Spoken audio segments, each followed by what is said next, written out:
તું પોલીસને બાતમી આપે છે તેવું કહીને યુવાનને માર માર્યો હતો, જે બનાવમાં 2 શખ્સો સામે હાલમાં બી ડિવિઝન પોલીસમાં ફરિયાદ નોંધાયેલ છે। જાણવા મળતી પ્રમાણે મોરબીના નવલખી રોડ ઉપર આવેલ યમુનાનગર શેરી નંબર 2માં રહેતા મહેન્દ્રભાઈ ઉર્ફે માવજીભાઈ પરબતભાઈ ડાંગર જાતે આહિર ઉંમર વર્ષ 40 એ Morbi B division police station ખાતે સાગર ધીરુભાઈ ચાવડા અને રાજદીપ ઉર્ફે છોટીયો મિયાત્રા રહે બંને યમુનાનગરવાળાની સામે ફરિયાદ નોંધાવી છે, જેમાં તેણે જણાવ્યું કે બંને આરોપીઓ તેની પાસે આવ્યા હતા અને તું અમારી પોલીસને બાતમી આપે છે તેવું કહીને તેને લાકડી વડે હાથે પગે માર માર્યો હતો અને ફરિયાદીને ફ્રેક્ચર જેવી ઈજા કરી હતી, તેમજ તેને ફોન ઉપર ધમકી આપવામાં આવી હતી, જેથી કરીને ભોગ બનેલા યુવાને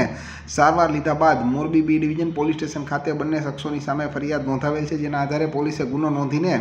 આરોપીઓને પકડવા માટે તજવીજ શરૂ કરી છે અને આ અંગેની આગળની વધુ તપાસ Morbi B division police station ખાતે ફરજ બજાવતા પ્રફુલભાઈ પરમાર ચલાવી રહ્યા હોવાની માહિતી બી ડિવિઝન પોલીસ સ્ટેશન ખાતેથી સવારે 11 વાગે જાણવા મળેલ છે।